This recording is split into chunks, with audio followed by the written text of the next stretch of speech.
Okay, this video is why Mountain Dew is for chumps. And this came out of, I have a friend who just is sort of addicted to Mountain Dew, and I'm trying to talk him out of drinking it because it's not good for his health. He don't need any health problems. So Mountain Dew, has a little bit of a reputation as, being related to hillbilly moonshine. It's got nothing to do with alcohol, but it has a little bit of a hillbilly reputation to it and history to it. Brewed in the mountains, Mountain Dew. When I think of the hillbillies, I think of Scots-Irish country music. Okay, and I like Scots-Irish and I like country music. But Mountain Dew is, taking advantage of that tradition of hardworking guys who've done a lot of good things for this country. And includes a lot of famous guys. You'd be amazed what guys it includes in the Scots-Irish. It includes Chesty Puller. It includes Raymond Davis. It includes lots of other ones too. Jim Webb. I'm actually reading his book, Born Fighting. It's a really good book. Tons of Scotch-Irish. Andrew Jackson, General Patton. Oh, it goes on and on. You'd be amazed. I think David Hackworth. Okay. Anyways, let's talk about Mountain Dew. It's sort of the hillbilly lemonade drink. Here's why I don't think it's a good idea. I think all soda pop is bad. It's not just Mountain Dew. All soda pop is bad. Almost all of them are acidic.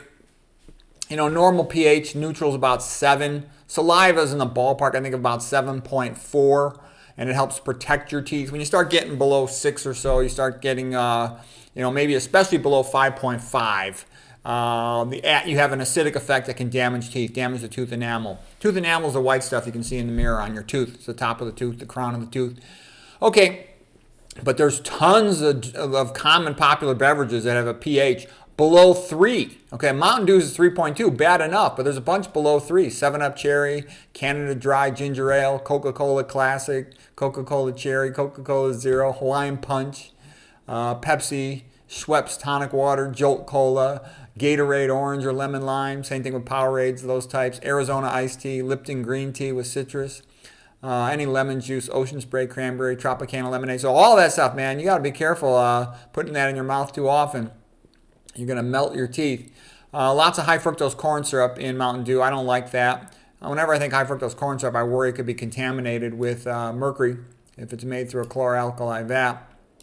They might have a better way of making it now, but I still wouldn't drink it. It's real sweet. It's not good for your teeth either. It contains glucose and fructose, so it's simple sugar. Artificial colors like yellow number 5, possible association with hyperactivity. All artificial colors are bad. I would avoid them. That's just a euphemism for big toxic chemicals. Natural flavors, what does that mean? A lot of times it means MSG, but it means something they don't want to tell you.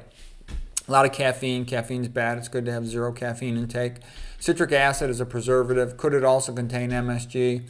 The other thing I worry about is they contain sodium benzoate as a preservative, and sodium benzoate can form benzene when it's combined with vitamin C. But guess what? It also contains in Mountain Dew concentrated orange juice. Well, wouldn't that contain vitamin C potentially? That could potentially combine with your sodium benzoate preservative. I would never drink this stuff.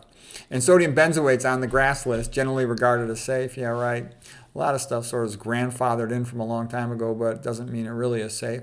Possible association with hyperactivity. Gum arabics and emulsifier. Emulsifiers are often associated with leaky gut. There's other preservatives in here. Ethylthorbic acid, calcium disodium EDTA. I know it's like a chelator, a persistent organic pollutant. I would avoid all this stuff. And just anything in a can that's acidic is going to potentially erode the inner surface of the can, which might be aluminum. There's often a BPA liner on the inner surface of cans, or a BPA equivalent of plastic, which is estrogenic mitochondrial inhibitor. So there's a lot of bad stuff. The old reputation of Mountain Dew was as hillbilly lemonade, but now it's sort of like an energy drink is sort of branded as that. I would avoid all soda pop. I would never drink anything out of a can. It's always bad. Nothing good is going to come out of a can. Okay, but for what it's worth, that's the scoop on Mountain Dew. It's a bad idea. I wean myself off it if I was drinking it, gradually taper off the caffeine because you're going to have withdrawal symptoms. Anyways, hope you found that helpful.